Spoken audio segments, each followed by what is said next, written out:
In our last video, we were talking about the Acropolis, and we were discussing how, although the Doric style is found in the temples, that you have Ionic elements found throughout the Acropolis as well. The Erechtheion is one of those buildings where you have the Ionic style found throughout. A couple things to note about the Ionic style before we jump right in. Oftentimes the Ionic style has what we call a pseudo-peripteral colonnade, meaning that it's only on two sides, and the columns don't go all the way around. Doric temples always have columns that go all the way around. We call those peripteral colonnades. So here we have a colonnade on one side and a colonnade on the other.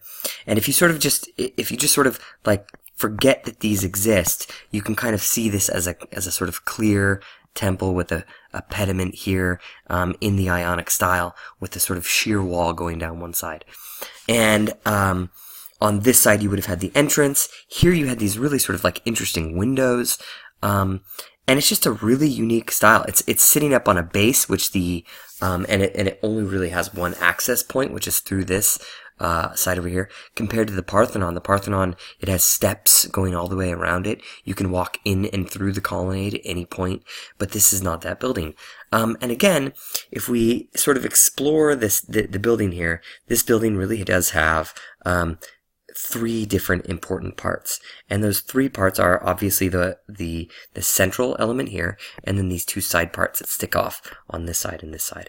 This is a porch, and this is a porch over here, and this porch over here looks out off the edge of the Acropolis, and this porch over here looks to the Parthenon. The porch that's most famous is this porch right here, and I have a close-up of this porch. It's a really phenomenal porch. What they have done in this porch, what Mnesicles has done, working with the artist Phidias, and we know the artist's name because he worked on the other artistic programs throughout. His name is Phidias. We'll write it right here. Phidias and a team of sculptors, likely, essentially turned columns into women. Interestingly enough, when we go back to the Archaic period, we look at like the peplos chore. A lot of people would describe the peplos chore as columnar, which is an interesting way to describe it, but it basically says you don't see the human body so much as you see this really sort of simple form that's just straight up and down. In these pieces right here, the artists have sort of played up that idea of comparing the woman to a column. And here what you have is you have the woman's peplos falling to the ground in this wonderful sort of like drapery, and that drapery sort of moves in and out and in and out in the same way that the fluting of a column does. And so her engaged leg almost appears to be like a column. But then each of these sculptures has a relaxed leg, and that relaxed leg breaks through the drapery, reminding the viewer of their humanity. And this is such a phenomenally wonderful idea in so many ways. Number one, we can talk about this idea that we've been talking about for so long as man as the measure of all things. Here, that concept, and by the way, when we explore this concept of man as the measure of all things, what we mean is when you can use the proportions of man to design a building. Well, in this particular case, we have to get rid of the idea of man, and we have to go and we have to say women as the measure of all things, because it's in this building that we see women used literally, not even figuratively, but literally as the building itself, right? So the human form has become the building. And, people often sort of describe the human form and the form of a column as having similar parts. So they both have a foot, which you call the base. They both have a head, which we call the capital. They both have the shaft, which we call the body. And so there's sort of like these interesting elements that you see that both of them have. And here they're sort of playing on that. The other thing that they're playing on, that they're riffing on, is the similarities between the falling drapery and the fluting of the column, which we already discussed. But last but not least, and something I think is so important, is that in a way, if this is a religious building, and if the buildings on the Acropolis are the most important religious buildings, then what this porch, which by the way doesn't even have an entrance. You can't even like get up here. There's no way to enter into this porch, and the porch isn't actually connected to the building. You can see there's no door that enters into the Erechtheion. The porch sort of exists just for the sake of being there, right? As if it is statement in and of itself. And I think it absolutely is. The second thing that this says is it seems to suggest that the buildings on the Parthenon, that these spiritual religious buildings, are supported by women themselves. And if there's anything that we know, it's as exploring Athenian culture, we know that women have played this incredibly supportive role in the practice of Athenian religion. And this building seems to speak that in this powerful sort of symbolic way, that the religious beliefs and practices of the Athenian people are held up and supported by the women of the community. And so what a profound kind of an interesting and powerful statement to find on the most important sacred space of Athens.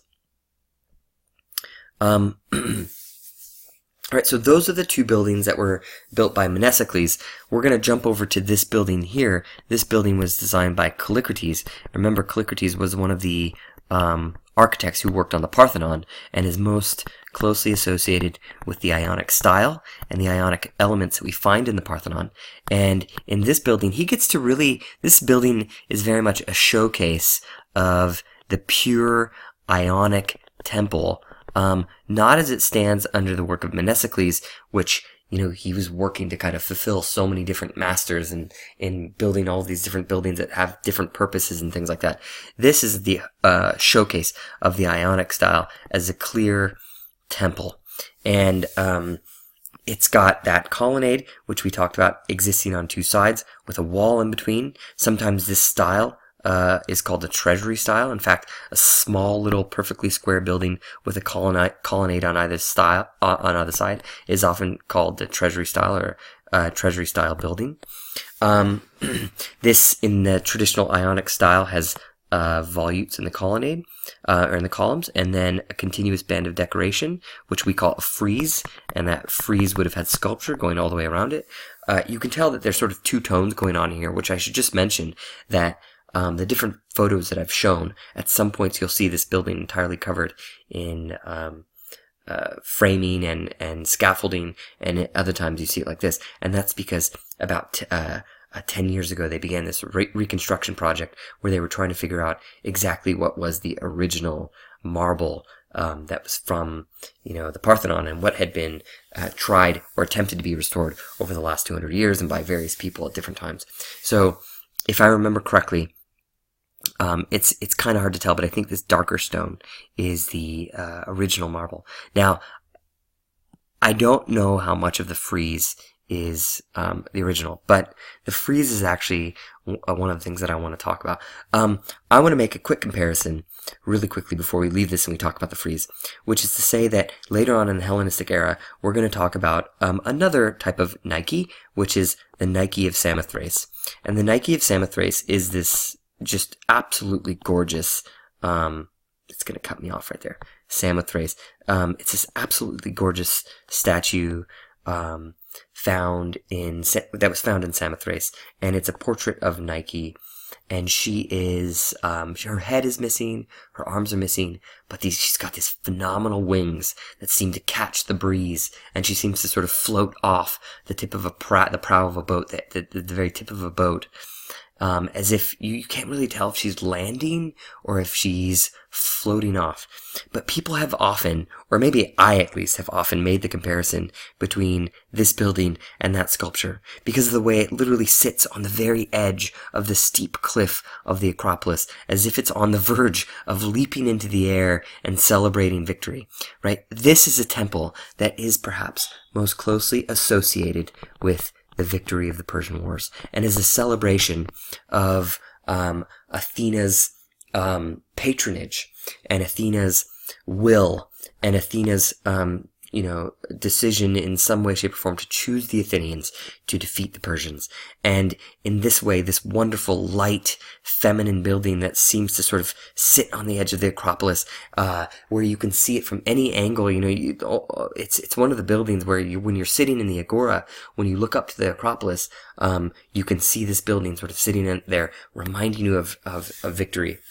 and it seems to float. And it's a gorgeous, tiny little treasure of a building. And to me, there's no doubt that the architects chose this style for those very reasons, because it represents this war, because it represents Athena in her victory, and it's maybe what made the Athenians so rich. So it was designed by Callicrates, built on the Acropolis, one of the earliest buildings up there. It had been rebuilt after the Acropolis was raised. And here we have the latest photograph of it.